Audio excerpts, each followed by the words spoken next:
Bonjour à tous, bienvenue dans cette masterclass sur le BSR, compensation de créances. On va attendre que d'autres personnes nous rejoignent, parce qu'on est pas mal d'inscrits. On va attendre que tout le monde arrive. C'est sûrement l'heure de prendre un petit café et de se poser avant de commencer et démarrer cette masterclass.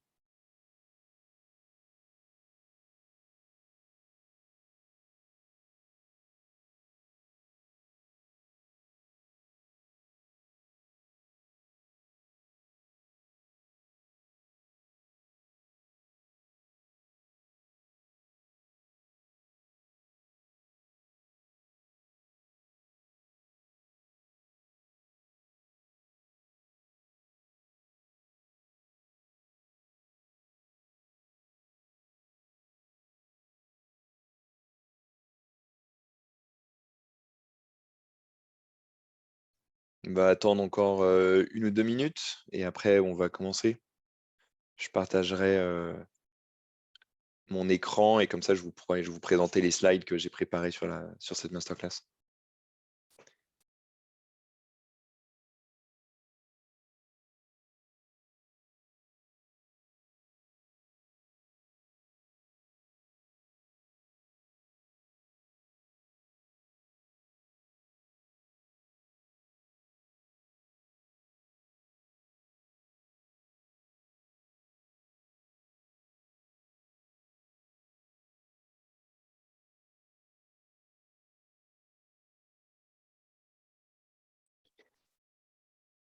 Bon, on va démarrer.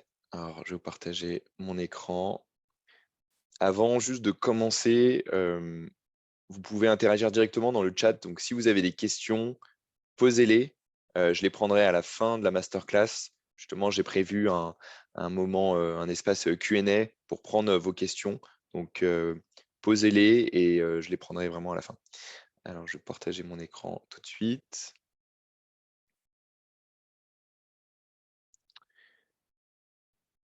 Et en mode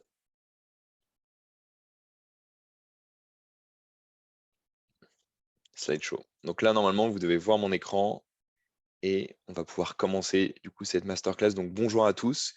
Aujourd'hui, le sujet, ça va être de parler du BSR et plus particulièrement de la souscription d'un BSR sur la compensation de créances.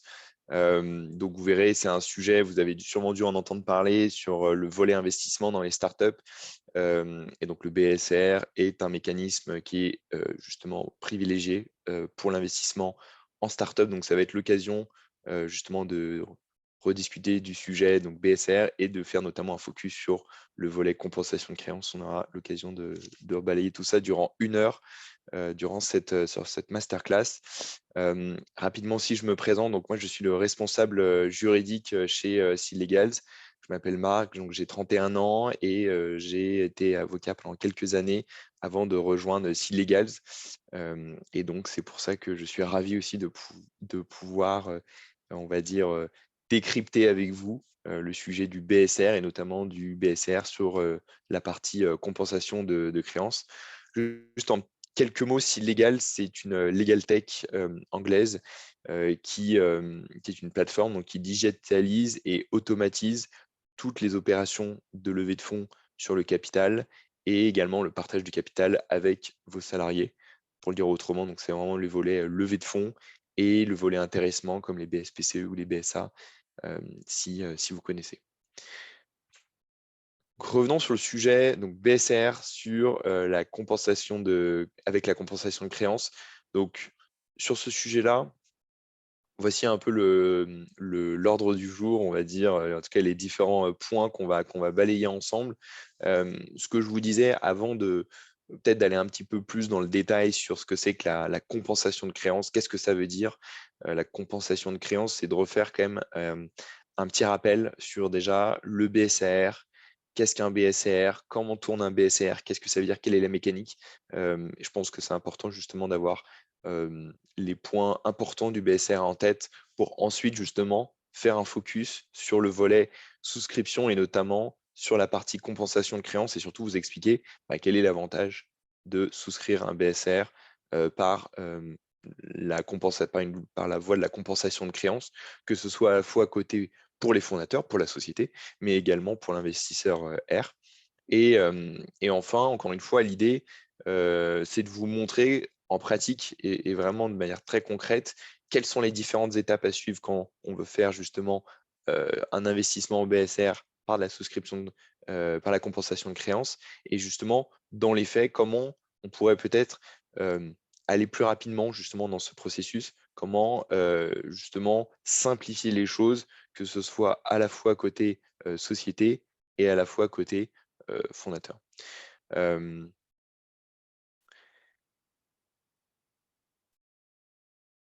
Alors je vais continuer. Attendez, j'ai juste un petit souci avec mon écran. Je continue. Hop, là je passe sur qu'est-ce qu'un BSR? Alors sur déjà le BSR, et je pense que c'est important justement de rappeler comment fonctionne un BSR.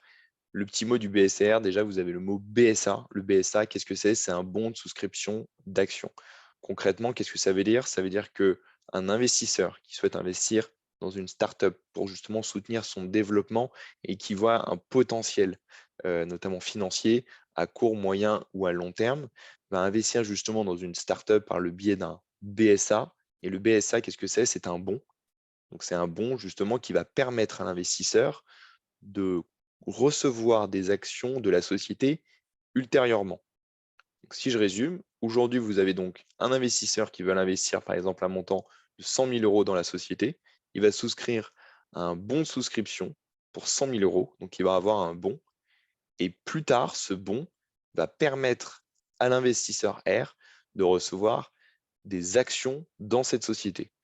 Donc, c'est ça qui est vraiment très, très important à voir. C'est-à-dire que pour la société va recevoir directement le cash de l'investisseur, les 100 000 euros. Pour l'investisseur, lui, va recevoir un bon en échange, mais attention, l'investisseur à ce moment-là n'est pas encore associé. Il n'est pas encore actionnaire dans la société. Il le deviendra ultérieurement, et c'est justement les conditions qu'on discutera après. Il deviendra ultérieurement associé à l'occasion d'événements déclencheurs ou à une échéance. Donc, ça, c'est important à avoir en tête. Et je vous montrerai aussi les différences entre une augmentation de capital et justement un BSR.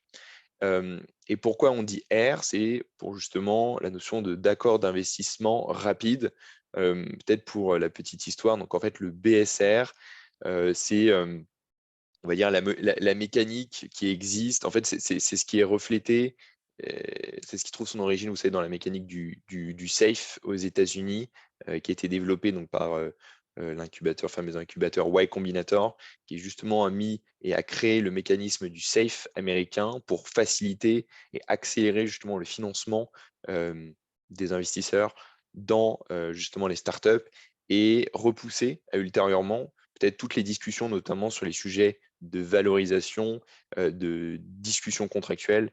J'y reviendrai un petit peu après justement dans les détails, dans les termes et conditions d'un BSR, qu'est-ce que ça implique justement la notion du BSR. Mais en tout cas, le BSR est un peu justement le miroir, le pendant de justement ce cousin américain, le SAFE avec Y Combinator. La différence, donc tout de suite, entre un BSR et une augmentation de capital, justement, je vous les ai listés dans cette slide. Vous voyez, il y en a plusieurs, mais si déjà on les reprend dans l'ordre, la première différence, pardon, c'est déjà la notion de valorisation. Ça, c'est un point justement que j'ai abordé et c'est pourquoi, et c'est ce qui a fait justement le succès du BSR en France, c'est déjà le sujet de la valorisation. Quand un investisseur veut investir dans une startup et justement veut recevoir tout de suite des actions de la société, qu'est-ce que ça veut dire? Ça veut dire qu'il doit et qu'on doit déterminer une valorisation de la société. Donc, c'est pour ça que vous avez toutes les discussions dans des term sheets ou autres, où le fondateur, l'investisseur vont se mettre d'accord justement sur une valorisation exacte à date de la société. Pourquoi? Parce que justement, c'est à partir de la valorisation de la société qui sera crantée qu'on va pouvoir déterminer le prix par action. Et ainsi, ça va permettre de dire, en fonction du montant que tu souhaites investir, toi investisseur, 50 000 euros, 100 000 euros, 200 000 euros, ça va permettre justement de calculer le nombre d'actions qui vont être émises au profit de l'investisseur. Donc, sur le volet augmentation de capital, donc vraiment une augmentation, une levée de fonds en equity, vous avez une valorisation qui est fixe, qui est crantée. La différence du BSR, et encore une fois, c'est ce qui fait son attrait, c'est qu'il n'y a pas de valorisation crantée fixe à date de l'émission du BSR. On parle plutôt de fourchette de valorisation. Pourquoi? Parce qu'encore une fois, l'idée et la philosophie du BSR, c'est qu'on veut repousser justement ces sujets, ces discussions sur la valorisation exacte de la société plus tard, parce que la société, les fondateurs ont besoin justement de recevoir rapidement des fonds pour développer les MVP, pour justement aller chercher l'attraction sur leur marché et aller voir ainsi des investisseurs peut-être plus institutionnels, des fonds d'investissement qui seront plus à l'aise justement à fixer cette valorisation de la société. Dans le cadre du BSR, on va prévoir une fourchette de valorisation. Une fourchette de valorisation, c'est justement, on pourra en discuter dans les prochaines slides, c'est là on va fixer des fourchettes d'une valorisation basse, d'une valorisation haute, et en fait, c'est justement entre ces fourchettes qu'on va pouvoir déterminer les conditions pour la conversion du BSR en action. Et donc ça, c'est important vraiment de retenir quelque chose, c'est qu'au moment de l'émission d'un BSR, la valorisation de la société exacte à date n'est pas crantée, n'est pas fixe, contrairement à une augmentation de capital en equity. Ensuite, le deuxième volet, ça c'est la partie on va dire, plus financière, là, le deuxième volet, c'est plus sur le volet plus forcément juridique, plus contractuel, sur les relations entre actionnaires. Dans le cas d'une augmentation de capital, donc en equity, vous avez donc des investisseurs qui rentrent tout de suite au capital de la société. Ils vont recevoir immédiatement des actions de la société. Qu'est-ce que ça implique? Ça implique que du coup, ils vont être associés. Et en tant qu'associés, du coup, il y a un certain nombre de droits et d'obligations qui doivent s'appliquer, notamment à l'égard des fondateurs. Et donc, ça revient au sujet de la négociation du pacte d'associés que vous avez dû entendre parler, qui encadre justement toutes les relations entre actionnaires sur un certain nombre de sujets, que ce soit sur le sujet de la gouvernance, que ce soit sur le sujet des règles autour de la transmission, de la cession des actions, ou que ce soit sur les sujets des engagements des fondateurs. Et donc ça, ce volet justement structuration des relations contractuelles, assez poussé, notamment par le biais d'un pacte d'associés, tout ça, ça se fera à l'occasion justement de la levée de fonds en equity. À la différence du BSR, là, vous voyez, on est encore une fois, souvent on est dans un stade assez, on va dire, early stage, en tout cas dans l'histoire de la société. Là, l'idée est justement de repousser à plus tard les sujets de négociation autour du pacte d'associés. Souvent, ce qu'on voit, nous, du coup, chez Silégal sur le marché, c'est que la négociation du pacte d'associés, qui prend du temps, parce que forcément, vous avez tout un certain nombre de clauses à négocier, à réfléchir avec votre investisseur. Là, l'idée, c'est quoi? C'est de dire, eh ben justement, ce sujet de la discussion, on verra plus tard. On en discutera à l'occasion justement de la conversion du BSR en action. Bien évidemment, il va y avoir un certain nombre de règles qui vont être écrites dans le contrat R, mais c'est un contrat qui fait une dizaine de pages et l'idée, c'est vraiment d'avoir les règles assez basiques pour encadrer quand même des relations entre justement les fondateurs, les associés et les investisseurs R. Et donc ça, c'est important à bien comprendre, c'est que dans le BSR, la philosophie, c'est d'aller rapidement. Et donc, c'est pour ça que le sujet de valorisation exacte et le sujet de négociation de la documentation contractuelle comme le pacte d'associés, tout ça, c'est de le faire ultérieurement à l'occasion justement d'une prochaine levée de fonds significative, notamment avec par exemple des fonds d'investissement.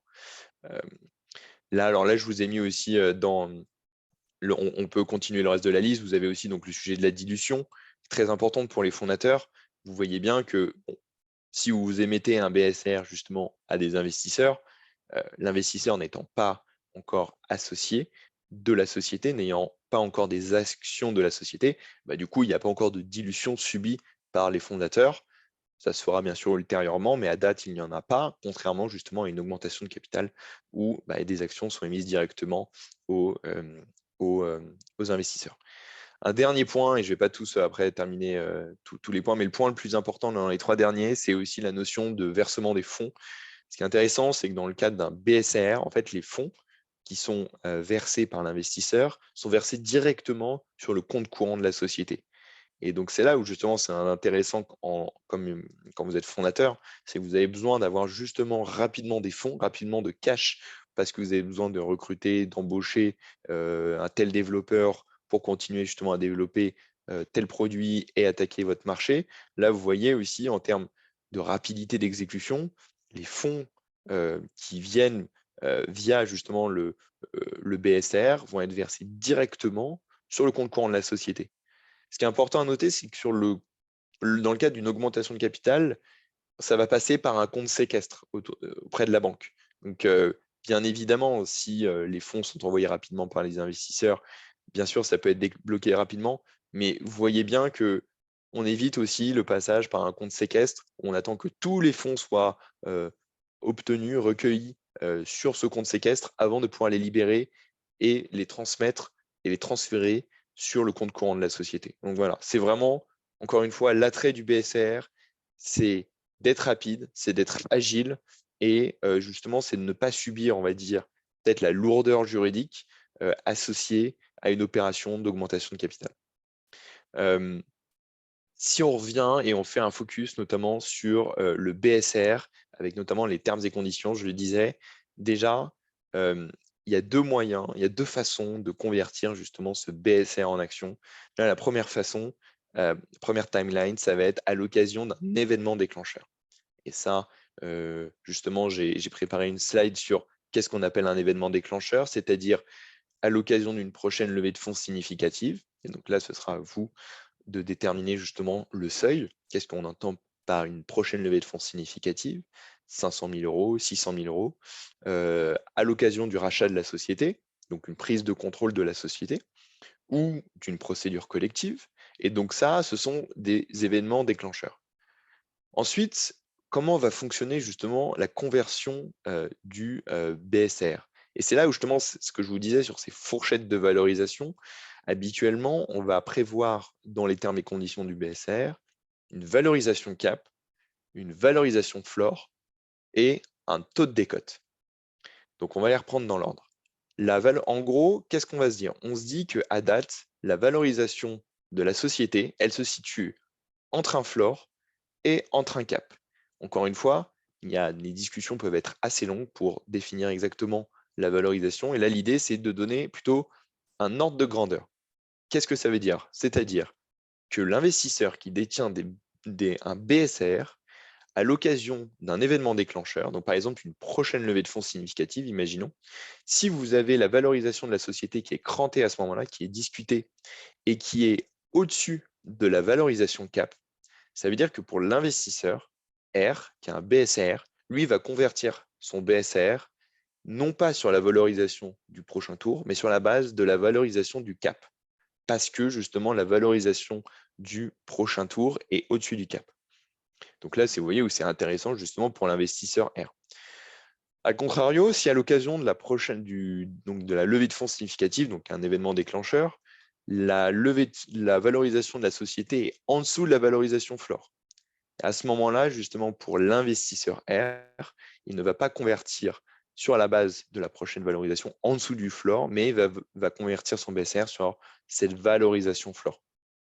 Donc, effectivement, forcément, moins intéressant pour l'investisseur R, mais ce qui va surtout l'intéresser en fait dans ces fourchettes de valorisation, c'est aussi de discuter de ce fameux taux de décote. Et donc, le taux de décote, vous avez dû en entendre parler. L'objectif du taux de décote, c'est quoi? C'est de récompenser justement la prise de risque de l'investisseur R qui va investir en early stage dans votre société. Et donc, en prenant ces risques, en contrepartie, il va obtenir justement ce fameux taux de décote. Le taux de décote, qu'est-ce que ça veut dire? Ça veut dire que si à l'occasion d'un événement déclencheur, donc à l'occasion justement par exemple d'une prochaine levée de fonds significative, il y a la valorisation de la société qui est crantée et qui est entre le floor et le cap, à ce moment-là, l'investisseur R, il va bénéficier d'un taux de décote. Concrètement, si par exemple, entre fondateur et l'investisseur, vous décidez d'allouer un taux de décote de 20%, ce qui est ce qu'on observe en tout cas sur le marché entre 10 et 20%. Mais si vous décidez de donner et attribuer un taux de décote de 20% à l'investisseur R, concrètement, c'est-à-dire que l'investisseur R va pouvoir convertir ses BSR en actions en intégrant justement ce taux de décote de 20% sur le prix par action. Concrètement, si à l'occasion du prochain tour de financement, le prix par action des actions, donc le prix par action est fixé à 100 euros, s'il y a un taux de décote de 20%, et ben le prix par action sur lequel l'investisseur R va convertir son BSR en action, il ne va pas être de 100 euros, mais il va être de 80 euros. Et donc, ça veut dire que l'investisseur R, il va recevoir plus d'actions au prorata, plus d'actions qu'un investisseur R, qu'un futur investisseur. Parce que forcément, les nouveaux investisseurs, eux, ils vont payer un prix de 100 euros, alors que l'investisseur R, lui, va convertir sur la base d'un prix de 80 euros, ce qui est plus intéressant. Donc, ça, c'est à l'occasion d'un événement déclencheur. Vous voyez, fourchette de valorisation, le floor, le cap, et vous avez justement une décote qui va s'appliquer entre ce floor et ce cap.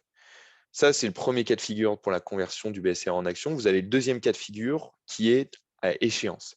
À échéance, on parle justement à date butoir, c'est-à-dire que si au bout d'une certaine période, il n'y a pas eu de levée de fonds significative, il n'y a pas eu un événement déclencheur, par exemple au bout de 12 mois, de 18 mois, 2 ans et demi, et donc souvent, nous, c'est plutôt, on voit une durée de ce qu'on appelle donc jusqu'à une date butoir qui est autour de entre 1 an et 2 ans.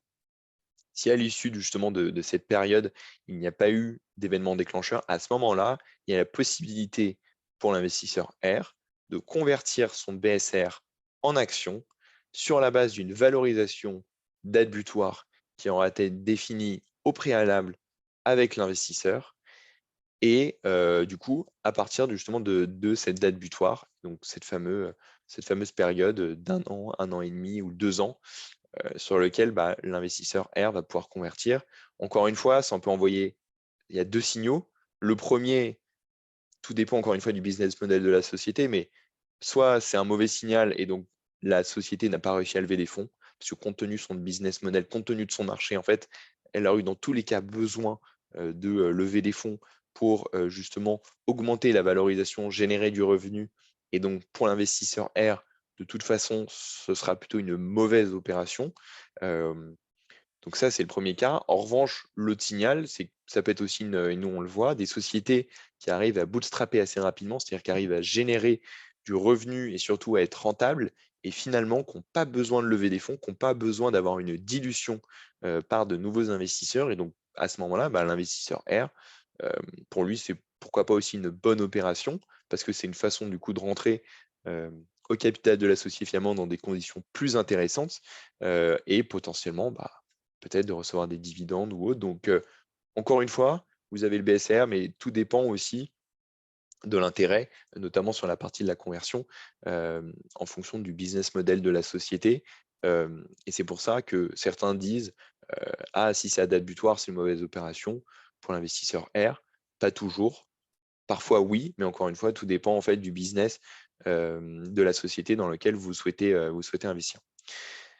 Si on avance, donc là, on a parlé justement des termes et conditions du BSR. C'était vraiment un bref rappel parce que c'est important. C'est encore une fois, hein, c'est une mécanique qui n'est pas toujours facile à percevoir à première vue, mais justement en regardant un peu plus dans le détail et en comprenant justement ces logiques de fourchette de valorisation, ces logiques de conversion, ces logiques de taux de décote, justement, on comprend et on perçoit beaucoup mieux justement l'exécution et comment fonctionne le BSR.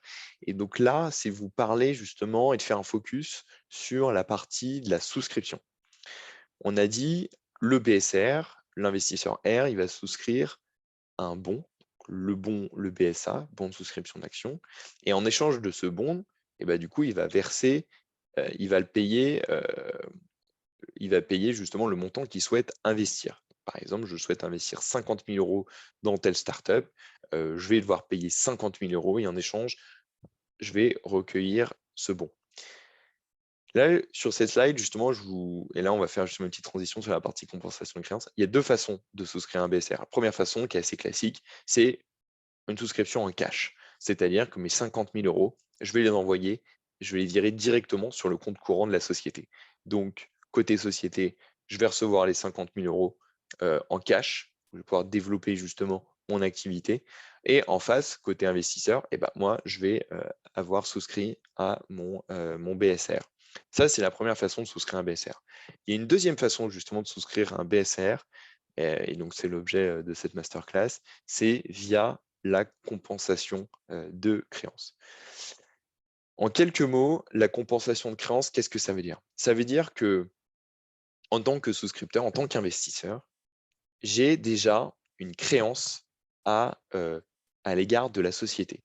Ça veut dire quoi? Ça veut dire que la société, en fait, me doit de l'argent. Et donc, c'est pour ça que je suis créancier à son égard. L'idée, qu'est-ce que c'est? L'idée, c'est de dire, justement, cette créance-là que la société me doit, cet argent-là, je vais la compenser sur mon investissement en BSR.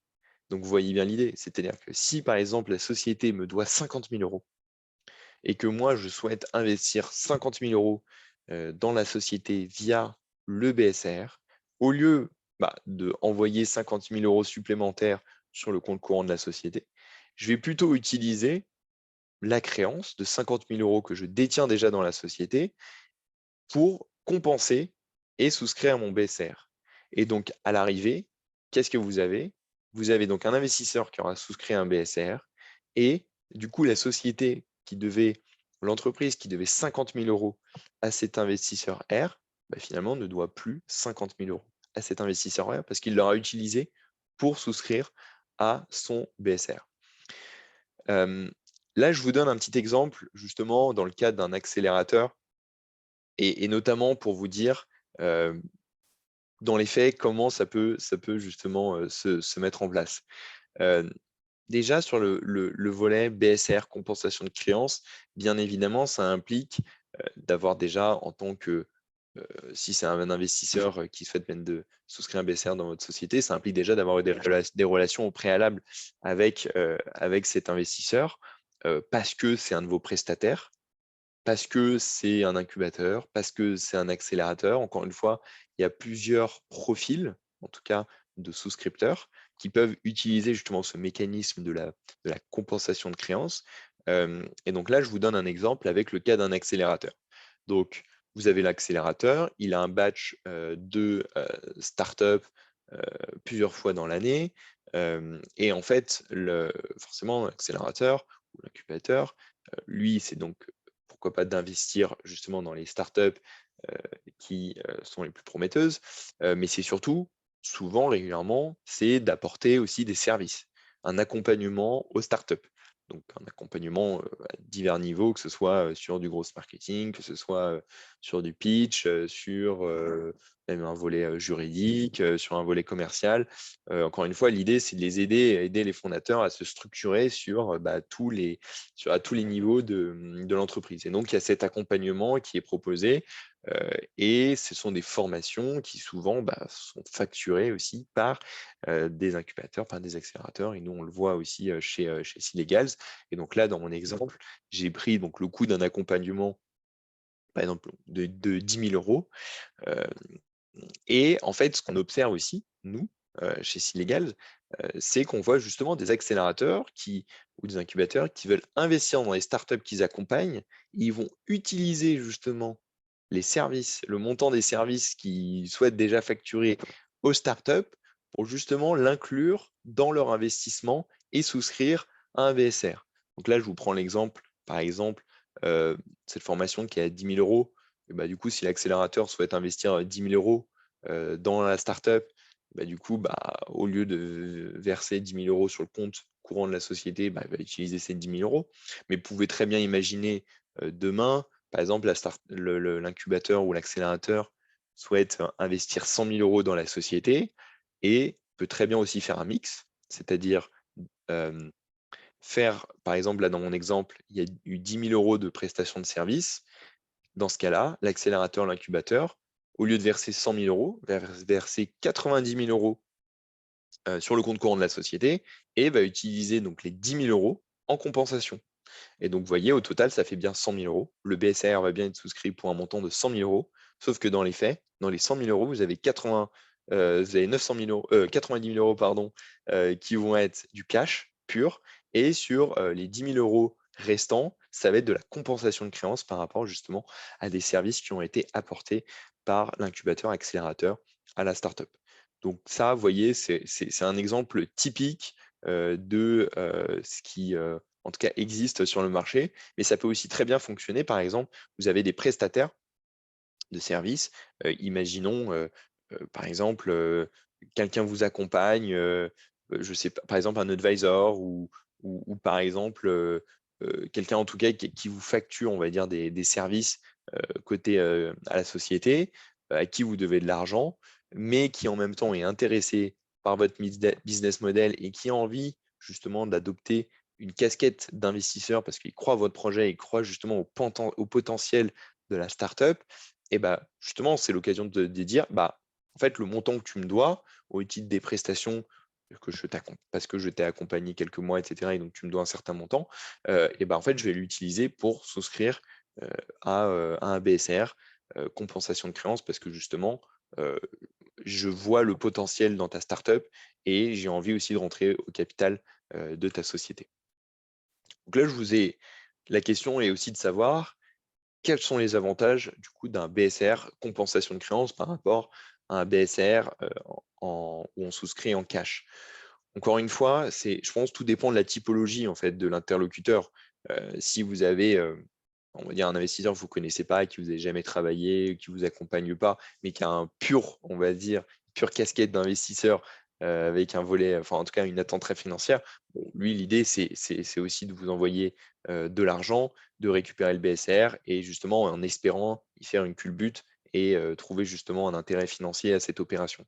En revanche, si vous êtes déjà dans une relation avec, encore une fois, je le disais, un prestataire, un incubateur, un accélérateur, bah, du coup, l'avantage, c'est de le transformer euh, en investisseur. C'est que justement, il ait un peu cette casquette d'investisseur parce qu'il vous demande d'avoir cette casquette et vous allez utiliser, vous appuyer justement sur la relation existante et notamment sur, on va dire, euh, la créance ou du moins l'argent que vous lui devez pour qu'il souscrive à un BSR.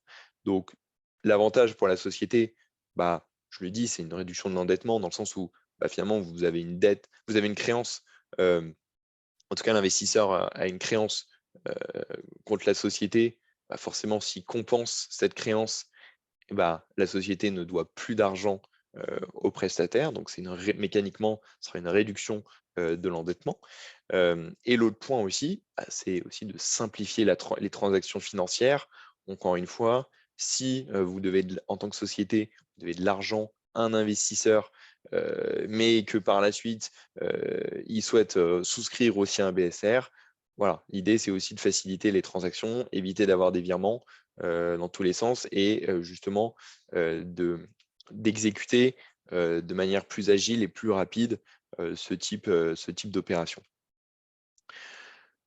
Dans les faits, et donc là, on va encore une fois, on descend un peu plus dans le détail, mais je pense que c'est important aussi que vous ayez de la visibilité et de la lisibilité sur aussi les différentes étapes, concrètement, comment ça va se passer pour mettre en place justement et mettre un BSR qui soit souscrit par compensation de créances par un investisseur, par un prestataire ou autre. Là, je vous ai mis les différentes étapes. Déjà, la première étape, quand on parle de créances, forcément, il y a un sujet aussi de certification de créances.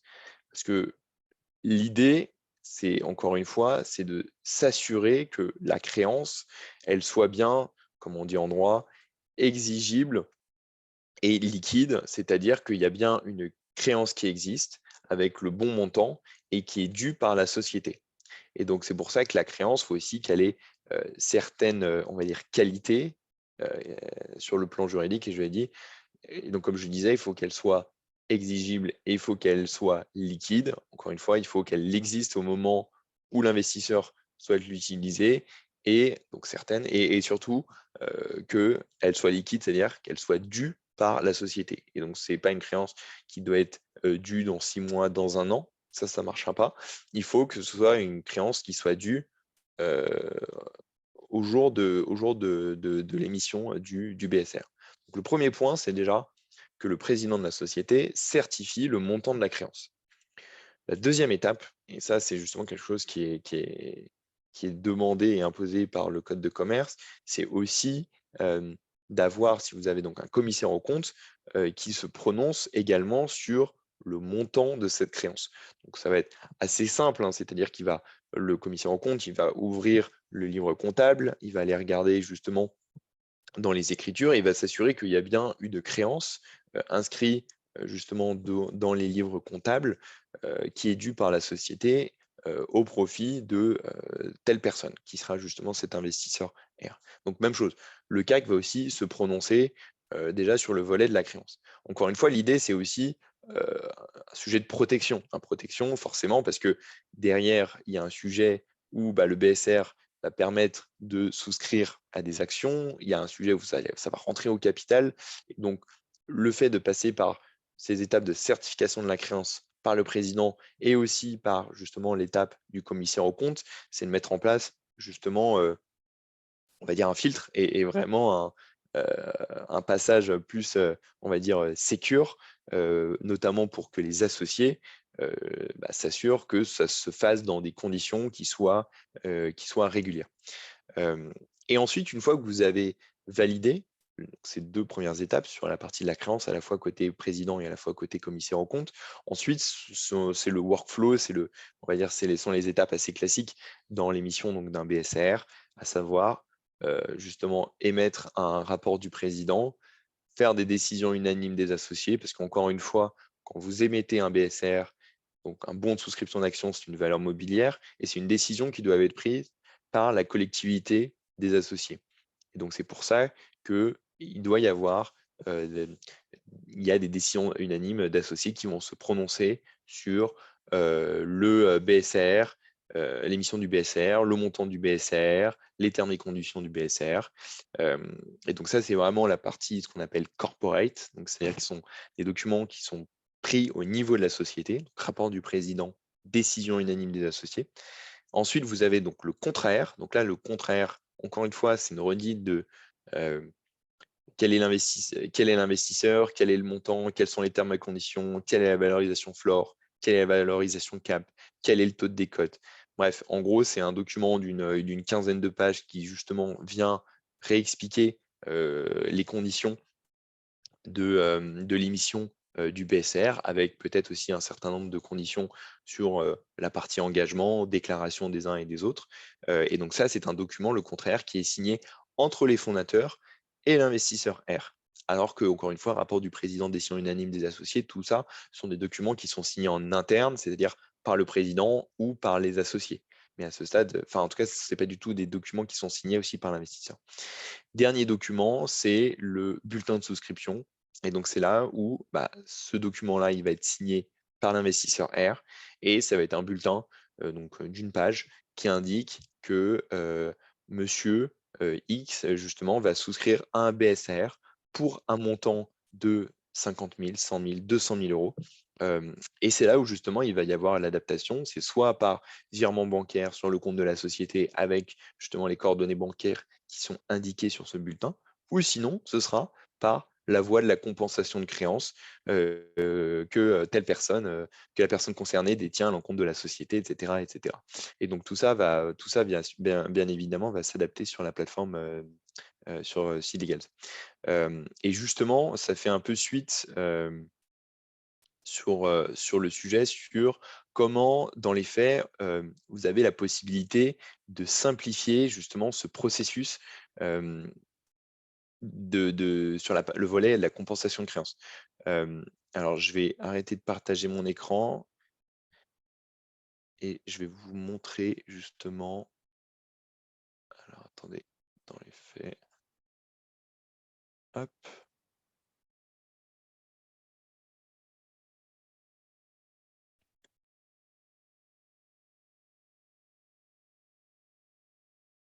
Alors, je pense pas que ce soit le bon. normalement, vous devez voir mon écran et donc c'est là où justement l'idée c'est aussi de vous montrer et peut-être visuellement ce sera aussi un petit peu plus simple pour voir l'organisation et le process justement de l'émission d'un BSR. Là vous voyez typiquement on est sur la plateforme Seed Legals et donc bon, on a une société ici test qu'on appelle Frenchco. Donc là vous voyez on a là la table de capitalisation, donc la répartition du capital entre les fondateurs. Et donc, vous êtes des fondateurs, justement, vous êtes en train de développer votre projet, mais vous avez besoin justement de financement pour, bah, je le disais, hein, mettre plus de ressources en interne, que ce soit donc dans votre équipe ou parce que vous avez besoin de débloquer des budgets sur Google Ads ou autre. Enfin bref, vous avez tout un tas de raisons. Et donc, c'est pour ça que pour accélérer sur votre marché, vous avez besoin de financement. Et donc l'avantage, c'est que sur la plateforme, vous avez donc la possibilité de créer directement justement ce BSR. Et donc là, dans le BSR, on va vous poser, vous allez créer donc, vous voyez, un BSR pour telle personne. Donc là, par exemple, il est appelé Air Investor Test, mais ça pourrait être monsieur ou société Y, par exemple. Et ensuite, vous allez paramétrer justement les conditions de votre BSR. Et donc là, on revient à ce qu'on disait au début, à savoir, déjà, la première question va être, est-ce que c'est un BSR qui va être souscrit en cash ou par compensation de créances? Et ensuite, derrière, vous avez tout un certain nombre de questions qui vont vous être posées parce que par la suite, ça va nous permettre, en tout cas permettre à la plateforme de générer automatiquement et de manière personnalisée justement vos documents juridiques. Et donc là, vous voyez, on va vous poser des questions. Est-ce que vous avez des commissaires aux comptes? Est-ce que vous avez des salariés? Euh, Quelle valorisation justement va être convertie les BCR? Est-ce que c'est une valorisation qui est fixe, c'est-à-dire que par avance dans le temps, on se met d'accord sur la valorisation pour la conversion des BCR en actions, ou est-ce que c'est une valorisation qui est justement variable, qui dépend justement notamment du prochain tour de financement? Si c'est le cas, à ce moment-là, vous avez la possibilité d'indiquer votre décote. Encore une fois, on vous indique quelles sont les pratiques de marché en matière de décote. Est-ce que vous voulez plafonner ou non la valorisation? Donc c'est là où on arrive sur le sujet de la valorisation cap floor. C'est pas obligatoire, mais il y en a souvent qui justement souhaitent mettre en place un cap. Et donc là, vous pouvez indiquer cette valorisation cap. Là, on va dire non, par exemple. On va avoir une valorisation plancher, donc un floor, là, dans notre exemple, qui va être de 1 million. Ensuite, on a une valorisation à la date butoir, c'est-à-dire que à l'issue de la date butoir, s'il n'y a pas eu d'événement déclencheur, le BSR peut être converti sur la base. Là, on l'a mis de 1 500 000. Vous remplissez donc un certain nombre là, de questions, je ne vais pas toutes les faire, mais c'est pour vous montrer, on va dire, le workflow qui a pour objet ici de simplifier justement l'émission de votre BSR. Donc là, vous voyez, on a les coordonnées bancaires à indiquer de la société, mais parce que j'ai mis que c'était en cash. En revanche, si c'est une compensation de créance, bien évidemment, vous n'avez pas aussi les questions sur les coordonnées bancaires. Il en a peu besoin parce que justement, il y a une compensation qui sera faite. Aucun argent ne sera viré sur le compte courant de la société. Là, est-ce que vous voulez donner des garanties, etc. Donc, bon, ça, je vous passe justement ces questions-là. Mais ce qui est intéressant, notamment pour vous, et ce que je souhaite vous montrer, c'est ici dans l'exemple de la compensation de créances. Vous voyez, on a les documents que je mentionnais tout à l'heure avec dans les différentes étapes. Déjà, le premier, c'est le notion de l'arrêté de créance. Donc là, vous voyez, une fois que vous avez paramétrer votre BSR avec le bon montant et que justement, vous avez par exemple une créance déjà de 100 000 euros qui est détenue par l'investisseur que vous souhaitez, qu'il souhaite compenser pour souscrire au BSR, vous avez la possibilité de générer votre arrêté de créance, justement, qui sera alors signé par le président et qui permettra justement de certifier que la créance est bien liquide et exigible à l'égard de la société. Donc ça, c'est ce premier document. Le deuxième document, on en a parlé, c'est alors vous avez aussi le rapport du CAC, mais ça, c'est un document qui est annexe et qui n'est pas sur la plateforme parce que c'est un document qui est remis par votre CAC. Et après, vous avez donc les documents assez classiques, rapport du président, décision unanime des associés. Par exemple, on va créer là les DUA, comme on appelle, la décision unanime des associés. Donc c'est là où justement les associés vont se prononcer sur l'émission, l'attribution du BSR, quel est le montant de souscription du BSR, qui bénéficie du BSR, quels sont les termes et conditions du BSR. Et donc c'est là où vous voyez, il y a les termes et conditions qui sont prévus aussi dans les décisions unanimes des associés. Et enfin, les 2 derniers documents, on a l'accord d'investissement rapide. Ça, c'est un contrat justement que vous pouvez générer et qui sera signé par l'investisseur et les fondateurs.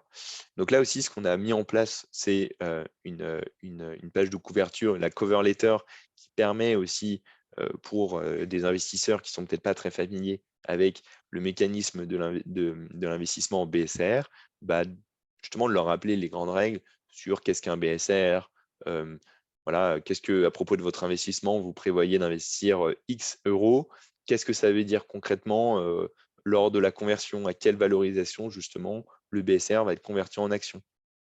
Ça, en une page, l'idée, c'est vraiment d'être assez straightforward et de donner justement les grandes lignes à l'investisseur et donc de faciliter justement la lecture, bah, à la fois pour votre investisseur, mais également aussi pour les fondateurs. Et donc là, vous avez le contraire, donc le fameux contrat dont je vous ai parlé, qui fait une dizaine de pages, qui retrace justement les termes et conditions du BSR, qui vient parfois ajouter un certain nombre aussi peut-être de comment dire, de clauses spécifiques, peut-être entre fondateurs et l'investisseur concerné. Parfois, il y en a qui veulent aussi déjà discuter en avance, peut-être d'avoir une place au board. S'il y a un board qui est mis en place à l'occasion d'un prochain tour, c'est quelque chose qu'ils souhaitent mettre déjà par écrit. Et donc, le contraire est justement bah, le document, euh, on va dire, qui est privilégié pour justement bah, adresser ces spécificités-là, lors, justement des prochains tours. Donc là, vous avez le contraire qui sera signé par l'investisseur R et par les fondateurs. Et le dernier point, là je le disais, bulletin de souscription qui permet justement de matérialiser la souscription du BSR par l'investisseur. C'est un document d'une page assez simple. Vous pouvez donc encore une fois, tous ces documents, ils sont signés sur la plateforme Silegal. Il y a juste besoin donc de partager justement ce document à l'investisseur. Donc là, par exemple, j'ai pas d'email, mais en attendant, s'il y a l'email qui est bien rempli, ça permet justement de lui envoyer une notification et qu'il puisse accéder pour revoir le document et signer le document. Et donc là, si on vient sur le bulletin de souscription, là, vous voyez, il n'y a pas de coordonnées bancaires parce qu'on est dans le cas d'un BSR, souscription d'un BSR par voie de compensation de créances. Et donc là, si on regarde, il y a marqué déclare par la présente, souscrit un BSR pour un montant de 100 000 euros et libéré par compensation d'une créance liquide exigible d'un même montant. Et donc, vous voyez, encore une fois, tous les documents s'adaptent, s'ajustent en fonction du coup des termes et conditions, en tout cas du formulaire avec toutes les questions auxquelles vous aurez remplies au préalable. Et une fois que tout le monde a signé les documents, que ce soit l'investisseur R, que ce soit les fondateurs, que ce soit le président, vous n'avez plus qu'à valider tout ça. Et donc, ça permet de s'afficher justement dans la section, ce qu'on appelle Debt Table, de votre table de capitalisation, et de suivre surtout tous vos BSR au fur et à mesure. Ce qui est intéressant, et là aussi vous le voyez, c'est que là, dans le workflow, il est construit pour un investisseur. Pourquoi? Parce que l'idée, c'est de faire et de vous permettre de faire des levées en BSR au fil de l'eau. Parce que souvent, vous avez peut-être dû voir ça, c'est parfois on va dire ah, il faut que tous les investisseurs R, il faut que la liste des investisseurs R soit arrêtée, que les montants totaux soient arrêtés, etc.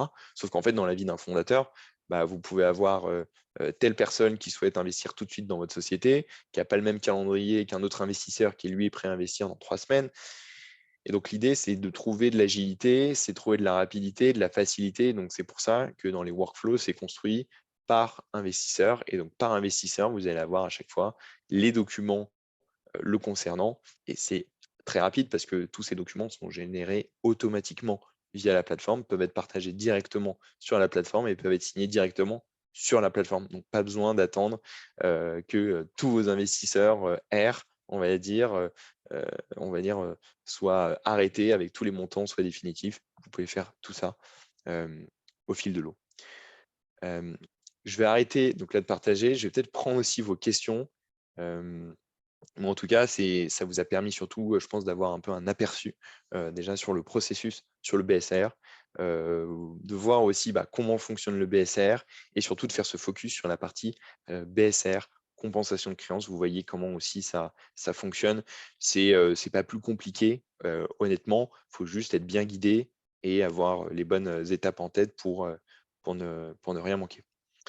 Hem, alors on a une première question de Daniel. Est-ce que les fonds d'un BSR sont reconnus par BPI France comme faisant partie des fonds propres?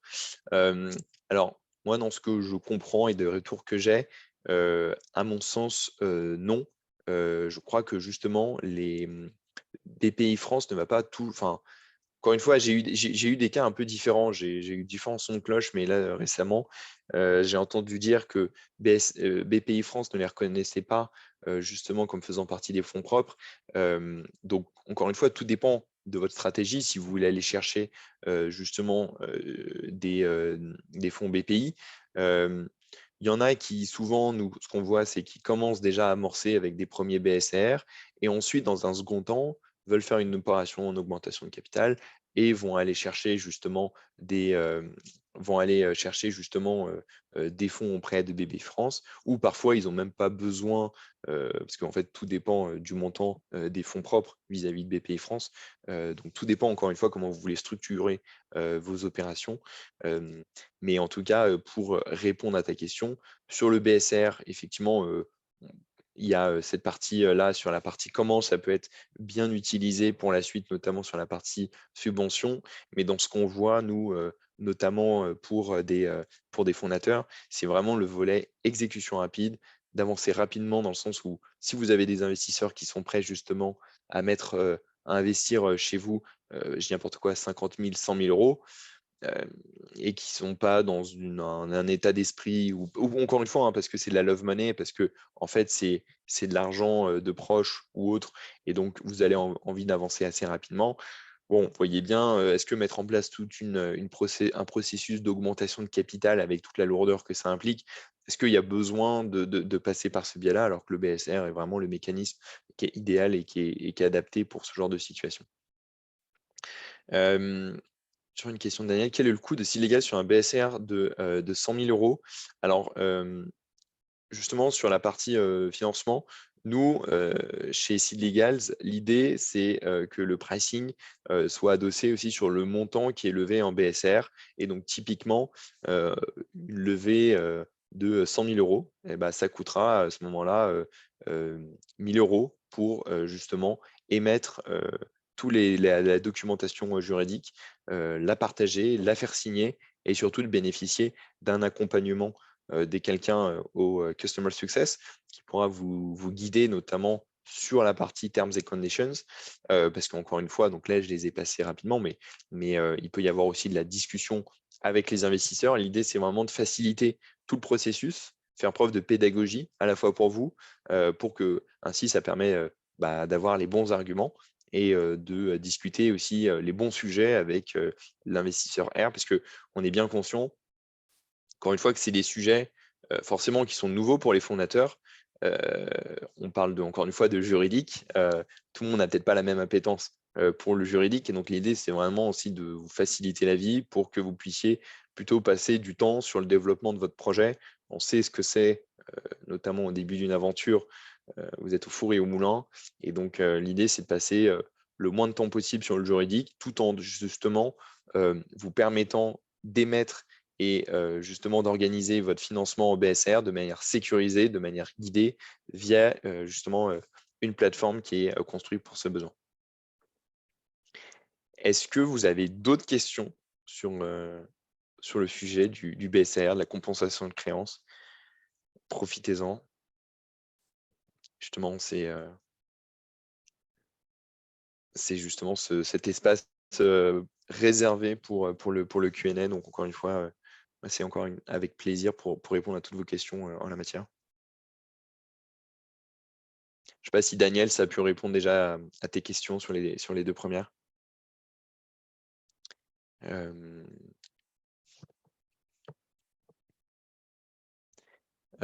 et plus globalement, de toute façon, si vous avez encore des questions par la suite, bon, soit moi, vous pouvez me contacter, sur LinkedIn, vous pouvez me rajouter sur LinkedIn, de m'envoyer un petit message.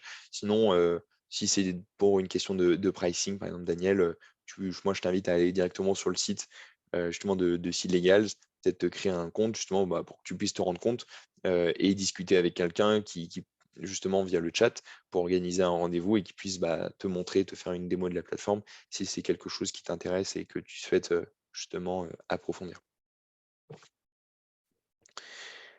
Je vois pas d'autres questions.